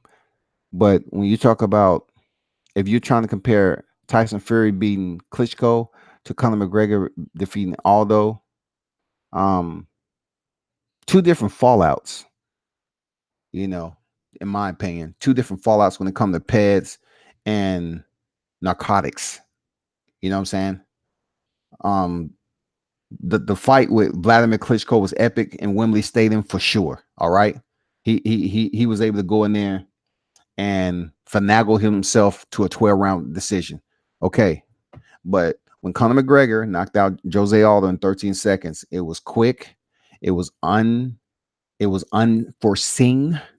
People, no way, no how would have ever believed Conor McGregor would have closed out Jose Aldo the way he did. But both fighters threw at the same time. Conor McGregor just happened to land. And coming back to look at it, I think Conor McGregor's chin was much better than Jose Aldo's. Because Conor McGregor has stayed in the pocket with some pretty decent handed fighters. Even though he was getting blitzed, he stayed in the pocket a little bit against Nate Diaz. Even when he fought Khabib the Nurmagomedov, he stayed in the pocket when he did. He'd stick that left hand out there as a measuring stick, and he tried to land his power shot. That's what Conor McGregor does, man. But as to every fight plan, all right, as to every fight plan, everyone has one until they get hit in the mouth. And Aldo probably came in there with the sense of This guy is nowhere close to me on the ground. Okay, I'm not worried about that. So I'm gonna test him on his feet. That's all I want to do. And although should have broke him down with leg kicks initially, would have slowed Conor McGregor down, and then inserted his boxing into the fray. Because Aldo could box, he can, man. Aldo can fucking box. His leg kicks are brutal, and for him rushing in the way he did and get closed out in 13 seconds, is nothing he can do to erase that shit. It will forever be there. He will forever be a part of history as being one of the potential GOATs at defending his title. Okay, when he was reigning, he was. They were saying he was one of the potential GOATs to becoming a part of Conor McGregor's two division history. That's real. Hold on for a second, people.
Yeah, I'm back. But yeah, as I was saying, Jose Aldo just had the wrong game plan going in there against Conor McGregor. He should have just tested that man the way he's stepped in the cage before, and just blitzed them with patience, with experience, chopped them down with those leg kicks, restricted their mobility. That's the way Jose Aldo should have stuck to what he knows how to do in his cachet, his arsenal. That's what he should have did, and he never would have been in that predicament with Conor McGregor. He could have been the one that halted the hype train in Conor McGregor. Jose Aldo would have prevented Conor McGregor for having the type of fight he did with Floyd Mayweather. If he would have defeated Conor McGregor and stopped him from getting that first featherweight title, it never would have attached that huge fight with Floyd Mayweather, because Conor McGregor, being a two division champion, did a lot for promoting the fight with him and Floyd Mayweather. I mean, Conor McGregor was shining brighter than a lot of stars in the constellation. Serious, in the UFC constellation's history. Conor McGregor's that dude. That was the first one to ever do it. Say shit. He went there and defeated Jose Aldo at featherweight, and then moved up and defeated the Underground King and Eddie Alvarez. What? Who the fuck is this dude? Just like Conor McGregor say, who the fuck is that guy? He can promote a fight. He can talk that shit. That's Conor McGregor. And he was just amazing at what he did. And unfortunately for Dana White, they said, you know what? If I'm gonna ride the train with Conor McGregor, I'm gonna allow him to go over there and fight Floyd Mayweather. He's gonna make me millions. He's gonna make the UFC millions. Fatita brothers. And I don't care. But But we all saw what happened after that. You damn near had to go out here and send a search and rescue team and a freaking intervention team to get him back to the fight, like he was coming off freaking drugs or something. Like Conor McGregor was demanding a stock of the UFC. He was demanding ownership. Conor McGregor was he was demanding a huge paycheck. That's what Conor McGregor was doing. Like, I don't blame him either, man. There was a point in time when I did not support Conor McGregor, at all. And come to it, I still don't support him. But I'm saying when it comes down to being real, keeping man to man, the sport doesn't have a retirement plan. So if he was able to maneuver himself into such a high tier of notoriety, almost like an idolatry, you know what I'm saying? If he was able to do that successfully and earn millions doing it, why not, man? Nobody's going to pay you when this is all over with. Conor McGregor, 0-0 in the boxing ring, went in there and fought one of the best boxers of this era with an 0-0 record, and people paid 100. Come on, man. Like I said before, you heard me correctly. They paid 100. I didn't pay for the fight. I absolutely piggybacked off somebody else that paid that dumb fee. That's what it was called, that dumb fee. Because you paid $100 just to see Floyd Mayweather do some stuff and antics that you never seen him do in the ring before, turning his back, allowing Conor McGregor to hammer punch him in the head. No, man. No. Hell no. When have you ever seen TBE fight the way he did against Conor McGregor? He carried him until the knockout. And once again, Floyd Mayweather did what he had to do, being the showman, being a corporate guy, being the highest paid athlete, active. He knows what he's doing. And guess what? I ain't mad at him, man. Both of these guys made money off one another. Now, if they try that shit right now, it ain't going to work. Because Conor McGregor, he was standing next to a volcano initially, and now he just have a cigarette lighter. For real. The spark is somewhat has digressed big time, especially him being subbed out by Khabib the Magomedov after all that shit he talked. Denigrating the man's family, getting extremely in depth about personal, aspersions about his father, his religion. The man is freaking Muslim, and you're up here offering him a drink which goes against his religion of your proper 12 whiskey. It was just so much going on, man, and it just kept on going, and going, man. Conor McGregor was really selling it, and Dana White, he was promoting it. You know what I'm saying? How can you see a fighter injure some fighters on your roster by acting like an absolute lunatic and tossing a metal dolly out of a truck, and then put it in a promo to the lead up of Khabib and Conor? And you mad because Khabib scaled the fence and jumped in there to shut Dillian Dennis up, who's trying to freaking get his name out there now? No, don't nobody know who the fuck Dillian Dennis is. They just know he's a fighter over at Bellator. What's his record again? Dillian Dennis 1-0. Well, what is his record? He's known for his jiu-jitsu game. And now he's trying to call out who in the UFC now? Come on, man. Dylan Dennis trying to say he'd be the first one to take a leg of John Jones. Dylan Dennis is thinking it's that easy to be the first one to go over here and defeat John Bones Jones. Okay. Dana White got what he asked for. You know what I'm saying? When it comes down to him not showing Khabib enough respect at that time, he scaled the cage and did what Khabib do, did what the Russians do, man. Hey, fuck it. Salute to him, bro. That shit was entertaining as hell. The eagle took flight, god damn it. The great one say at Jim. Oh yeah, me too. Who you got winning? I think Aldo kind of underestimated Conor a little and wanted to put on the show, and it ended up costing him. Yeah, man. Yeah. Whatever. Oh Jim, I see you put. I hope Tony versus Khabib. Yeah, I want to see that fight, man. Tony, damn, he put a blistering pace on Cowboy Cerrone. God damn. And Cowboy, man, I like Cowboy.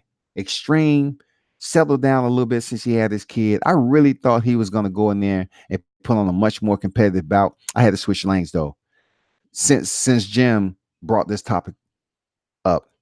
But Tony versus Khabib, hell to the yeah. Look, once again, you're talking about a fighter who had mental problems and had stuff going on. He's a fighter. He's been in some tough wars. But Tony Ferguson hasn't lost in a long motherfucking time. Tony Ferguson hasn't lost in a long goddamn time. The pace that he put on Cowboy Cerrone, goddamn it. You would have thought you lined up a Shetland pony with a thoroughbred at Kentucky Derby. He went out the gate and commenced the goddamn putting a whooping on Cowboy.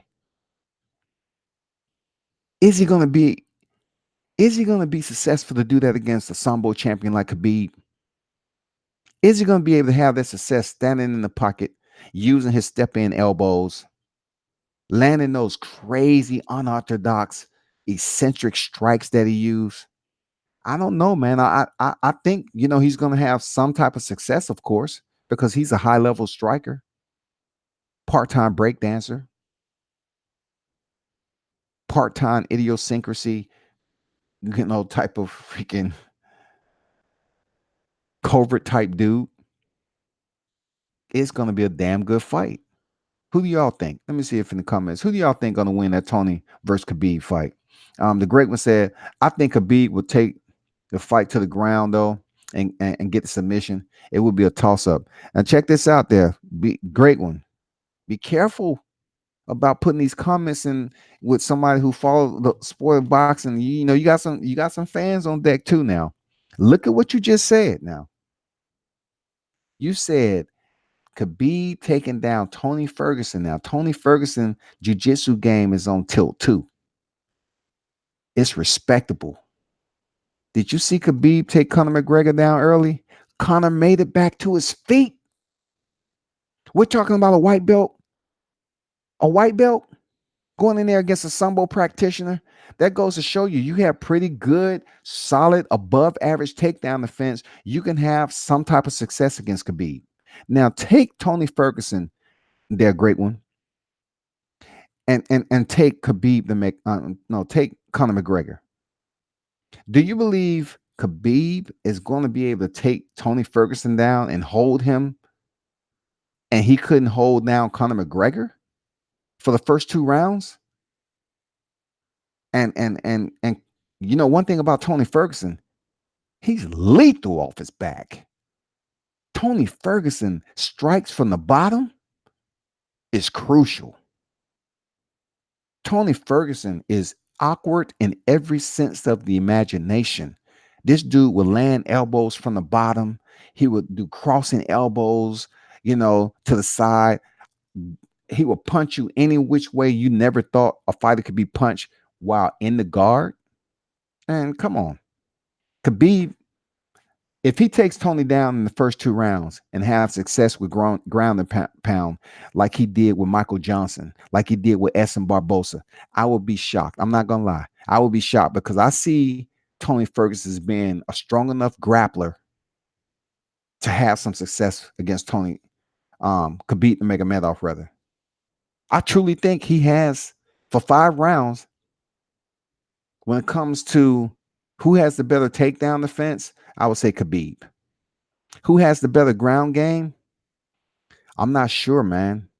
I still have to give the edge to Khabib because he's competed at the highest level and he was a two-time Sambo champion. But when it comes down to learning your craft uniquely, that is what Tony Ferguson has did. You know what I'm saying? So how strong is Tony though? Like, how resilient and durable is he to handle the punishment Khabib is going to deliver once he get him down. You know what I'm saying? Is Khabib, of course, he's gonna train differently. He's gonna, study film. But I haven't seen Tony get tired. So how would the depletion go if Khabib is going in for a takedown with Tony? I can tell you right away, Tony is not the guy to stand on the cage like Conor without using his hands. If Khabib goes in there and attempts to go for a double or single, you can guarantee Tony is going to be landing strikes. He's going to be trying to cut Khabib open. And the fight may possibly land. I mean, the fight may possibly end by TKO stoppage. Tony may possibly cut Khabib open early because that's one thing about Tony Ferguson. If Khabib is planning on putting him up against the cage and thinking he's not going to be, receiving strikes to the side of his head, you're sadly mistaken. Not with Tony Ferguson. That dude is going to be using his elbow like a samurai sword, like a double claw hammer.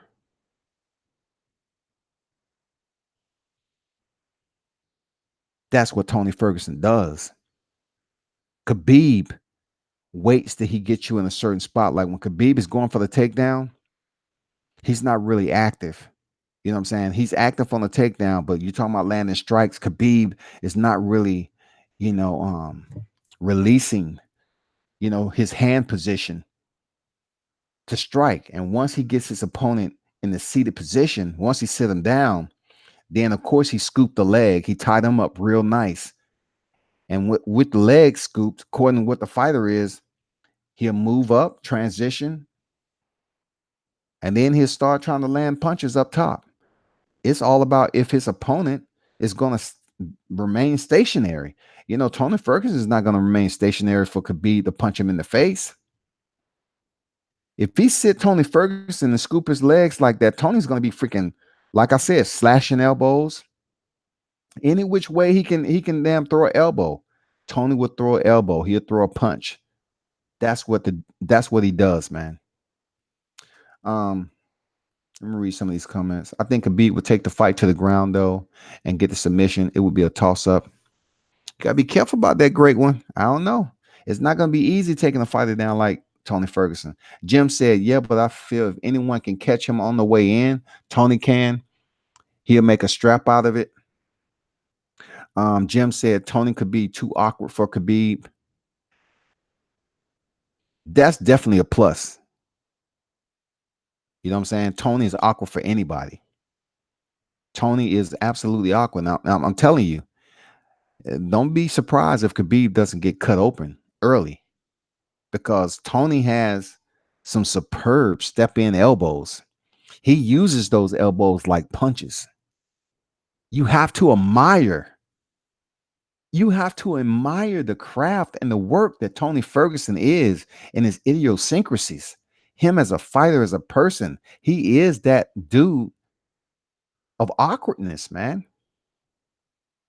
When you're able to close distance and use your step-in elbow like it was a jab, that's crazy. One of the other fighters I seen do that is John Jones. John Jones did it a lot with I think Phil Davis, Rashad Evans, who I end up seeing this weekend too. I think he did a lot with Rashad Evans. He was using that step-in elbow, the same one that Tony Ferguson used. But Khabib may get cut open. And the reason why I can't switch that and flip it is because Khabib didn't bloody Conor up. He landed some punches, but Khabib need to work on his striking. I think Tony Ferguson's striking is much better than Khabib. But of course, the ground game, I have to give the edge to Khabib to make a Madoff. It depends, man. Because if Tony Ferguson cannot demand the respect of Khabib, it's going to be a long fucking night. Like, the one thing Khabib has is that overhand right where he just ducks and he goes swimming. For real, he goes swimming. He would bring that freaking overhand right and swing for the fences, just like he did Conor McGregor.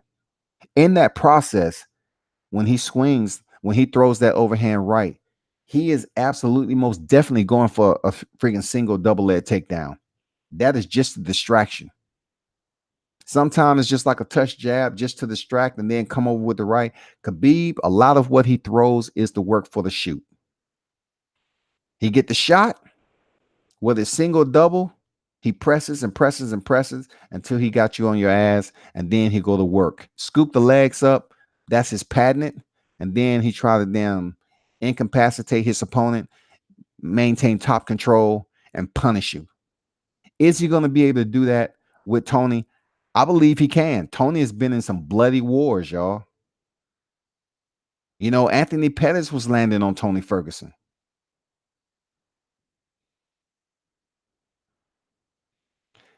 The great one said, I don't think he will underestimate Tony, but if Tony catches him early, it could be night for Khabib. Hey, anything's possible, man. You know what I'm saying? How many people dropped Khabib though? Look at Alaquinta. Alaquinta, last minute replacement. You know, I like Al, but even he was able to make it back to his feet, but he just didn't have a equalizer, you know what I'm saying, to do enough damage to Khabib. But as a last minute replacement, I was highly impressed with Alaquinta, you know, coming in there and going 5 rounds with Khabib. But he didn't put Khabib in a predicament that people can like shake their head and say, damn, you know, Khabib need to work on that area. The one thing that we did see some flaws was his punching, you know, his exchanges. He was a bit wild. He didn't have enough diversity, and he went back, tuned that up. And what happened? When he went in there against Conor McGregor, he looked much more sharp as a fighter, much more seasoned and throwing those combinations. But like I said before, when Khabib throw punches, he's going up underneath. He's going for the takedown because that's what he was born and raised, man. From fighting bears up to now, that's what his bread and butter is all the way. He's gonna throw punches to go up underneath and shoot, get the hips, maintain that control, and take you down. Tony Ferguson and Khabib Nurmagomedov, man, that's gonna be a hell of a fight. That's gonna be a hell of a motherfucking fight.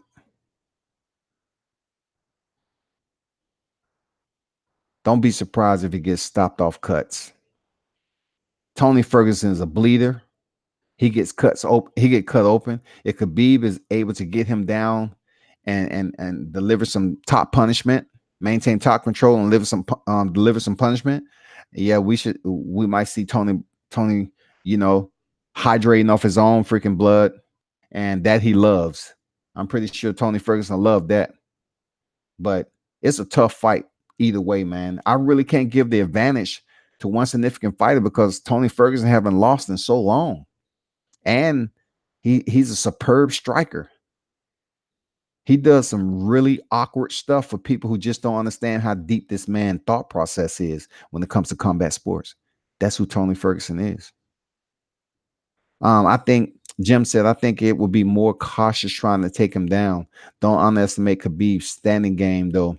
Could see more of it. Yeah, I'm pretty sure he's going to work on his boxing, too. You know what I'm saying? Much more on his boxing. And I truly don't think that Khabib is worried about shooting in on Tony Ferguson. It's just, I'm going to make that assumption that Khabib isn't too concerned about closing distance and understanding that Tony Ferguson jiu-jitsu game is okay. You know what I'm saying? Tony Ferguson has some jiu-jitsu. He has some ground. He is very slick in his ground game. But when it comes to a Sambo champion, twice, 2 times, I'm just curious to see who's the better thinker when those two link up. Who's the better thinker? Because just because Khabib doesn't do all that eccentric type training that Tony Ferguson doesn't mean he ain't a bear. He ain't a motherfucking savage. Khabib is a savage. When somebody's damn beating your head into the freaking canvas and telling you to verbally quit, verbally submit, and they don't feel no remorse, they just continue to punch you in the fucking head. Shit, that's just as savage. Because I think Tony Ferguson, he would pretty much just slice you up like it's a freak show and smile while he's doing it. I don't think he's gonna say much. He's just gonna love what the fuck is going on. He'll probably be talking some shit to you, telling me you thought it was gonna be easy, huh? You thought I wasn't mentally prepared for this war. This is what I live for. That's Tony Ferguson. When they was trying to ask him about his mental situation, his psychological, um, his domestic problem that happened. He said, I don't want to fucking talk about that. He told them straight up. He said, I don't want to fucking talk about that. If you're gonna fucking ask me about that, man, find somebody else to ask me a question. He told them straight up. He wasn't having it. Tony said, no, I'm not talking about that. Find something else to talk about.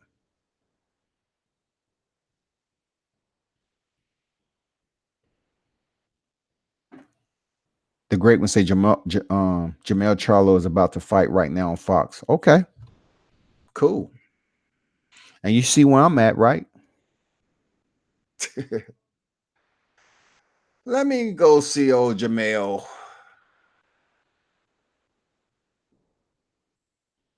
You know, the only reason I'm not really hyping up Jamel because you know what it is. You know what it is. Who is he fighting again?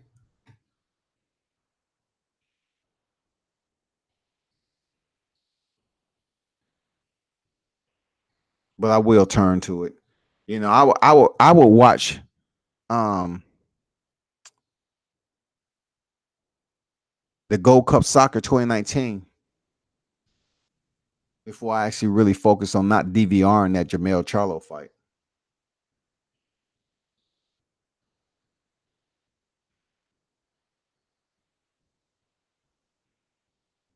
What time that fight come on anyway?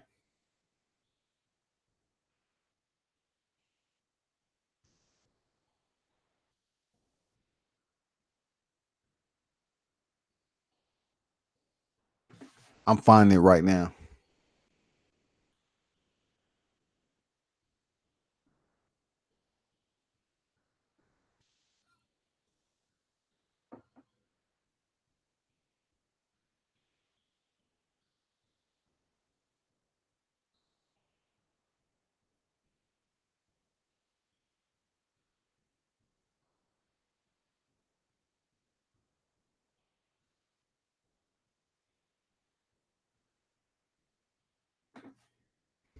You sure it's on Fox? Jim say, Tony would enjoy that ground and pound punishment. Oh yeah. Tony would be laughing when that blood's dropping in his mouth and shit. He's tasting his own blood. That's what he does, man. He's that dude. The great one say, great point, WCS. I think it will come down to mental toughness. That's why it's so hard to pick a winner. I see that 50-50, man. Both fighters are freaking tough as hell. And like I said, Tony Ferguson haven't lost in a long ass time. And he's a motherfucking he's a savage. Both of them are savage in their own way.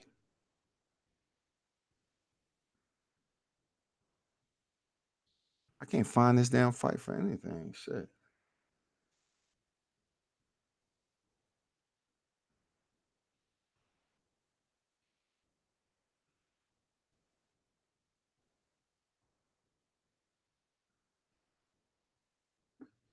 You said something Fox. Let me stroll back in there. Oh, regular Fox. Okay.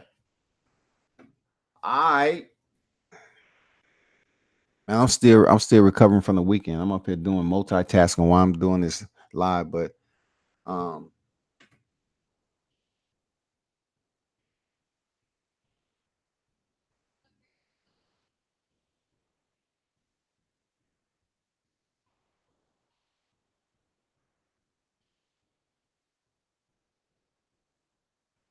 yeah, just like I said, Jamel Charlo's fighting.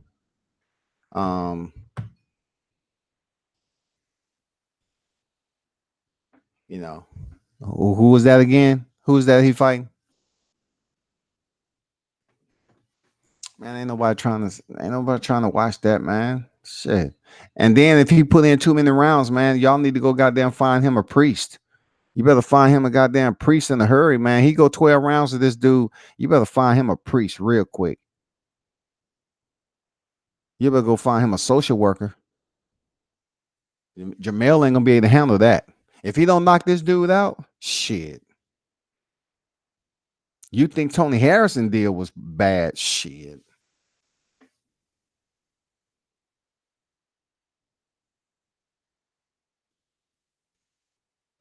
I know he's gonna be trying to display his boxing.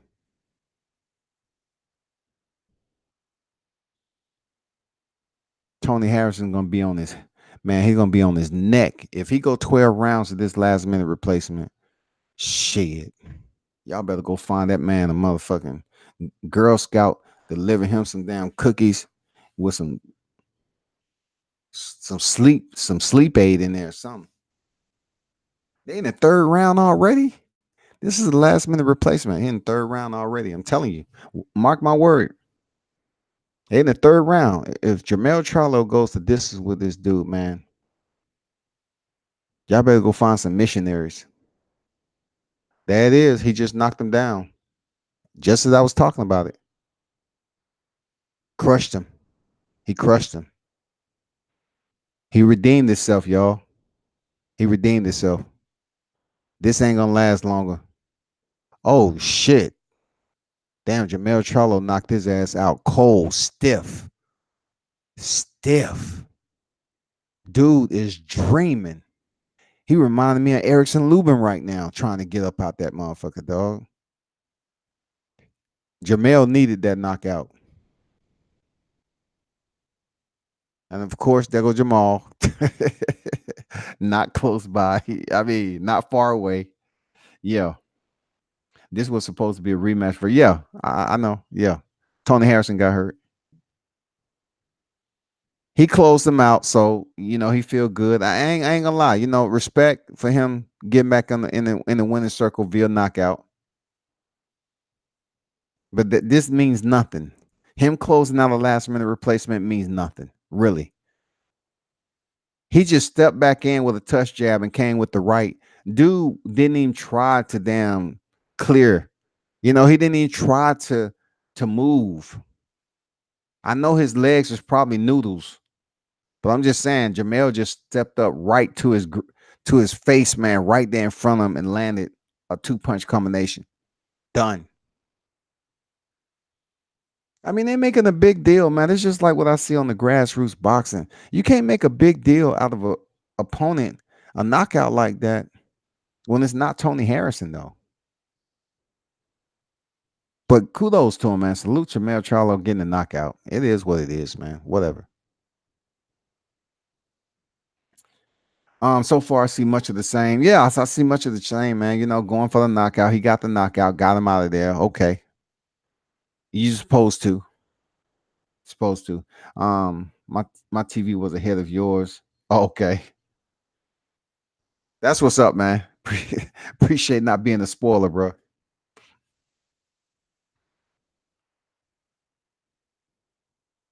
But what I was really looking at was the Cups soccer and what's his name? I forgot.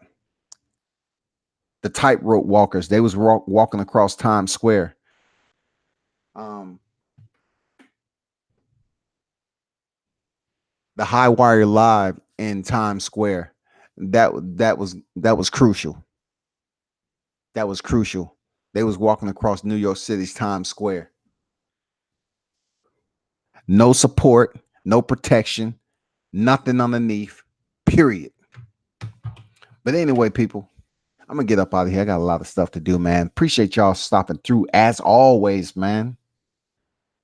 Support the content. Thank you all for liking the content that dropped in and gave your input as always. Um, I'll be posting my content on YouTube once I finish editing some of the videos. I got so much footage,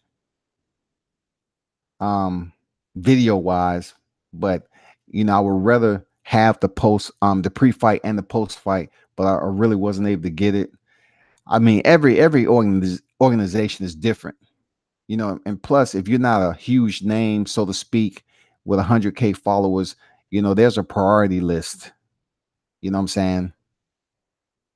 And you have to wait and wait and wait. Sometimes it doesn't work out that way. But anyway, that's just the way it goes, man. Get in where you fit in and make sure when you get there, you take full advantage and get what you need. But follow me on all social media: Facebook, IG, Twitter, YouTube, man. Subscribe to the channel. When I'm not absolutely immersed in the depths of media content, trying to edit this stuff and all that, yeah, I definitely try to be consistent on these lives, but I'm not going to be consistent on an everyday basis. It's just not going to happen. But I absolutely enjoyed the content tonight, man. Those of you that tuned in and gave your input, your OP, much respect to you. Salute. Y'all keep on doing it. Keep on studying the sport of boxing, combat sports in general, you know, and smash that notification, that bell icon, man, so you can know when I'm going live. Salute to you. Y'all have a good one, man. Enjoy your week. Be sure to turn up and tune in World Combat Sports.